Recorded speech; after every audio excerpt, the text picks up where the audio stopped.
আসসালামু আলাইকুম। আপনারা যারা শর্ট টাইমে বড়লোক হওয়ার জন্য বিভিন্ন প্ল্যাটফর্মে টাকা ইনভেস্ট করার জন্য মনোনিবেশ করছেন, তাদের জন্য আজকের আমাদের এই আলোচনা। আসলে শর্ট টাইমে বড়লোক হওয়ার জন্য অনেকেই অনেক মাধ্যম, অনেক বিষয় অবলম্বন করে টাকা ইনভেস্ট করে।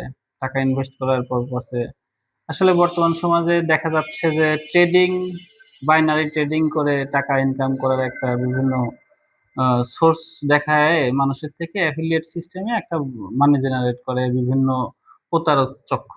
তো আপনারা এই প্রতারক চক্রর হাত থেকে রক্ষা পাবেন কিভাবে? আপনি যখন আসলে কোনো প্ল্যাটফর্মে টাকা ইনভেস্ট করবেন, সেই টাকা ইনভেস্ট করার সময় অবশ্যই আপনাকে জানতে হবে যে আপনি সেই বিষয়টা আপনি সঠিকভাবে জানেন কিনা। যদি না জানেন সেই প্ল্যাটফর্মে টাকা ইনভেস্ট করার মানে আপনার টাকাটা খোয়া যাওয়ার সম্ভাবনা অনেক বেশি।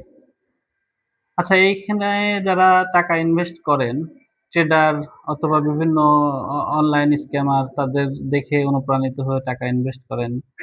আমার জানা মতো অনেকেই এই পর্যন্ত এই সকল ট্রেডিং কর্পোরেশন অথবা ট্রেডিং করতে যাওয়া মানুষদের কাছে টাকা ইনভেস্ট করে অনেকেই আসলে মামলা সংক্রান্ত বিষয়ে আমার কাছে শরণাপন্ন হয়েছেন। তো আসলে আপনাদের ১ম আসলে নিবৃত্ত হওয়ার জায়গাটা যেটা আসলে মুখ্য বিষয় সেটা হচ্ছে আপনারা সচেতন হন। সচেতন ছাড়া আসলে আ টাকা আপনার টাকা আসলে আপনি অন্যকে দিবেন সেটা আপনার সচেতনতা না হলে আপনার টাকা খোয়া যাবে এবং প্রতারিত হবেন এটা নিশ্চিত।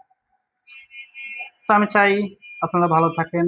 ট্রেডিং যদি করতে চান সেই ক্ষেত্রে ট্রেডিংটা শেখেন। অথবা কোথাও ইনভেস্ট করতে গেলে সেই প্ল্যাটফর্ম অথবা সেই বাইনারি প্ল্যাটফর্ম সম্পর্কে আপনার বিস্তর ধারণা নেন। আপনার ধারণা নাই শর্ট টাইমে বড়লোক হওয়া অথবা প্রতি মাসে হয়তো ৳১০,০০০ ইনভেস্ট করে ৳৩,০০০ ইনকাম করার একটা যে স্বপ্ন দেখেন, এই স্বপ্ন থেকে বের হয়ে আসেন।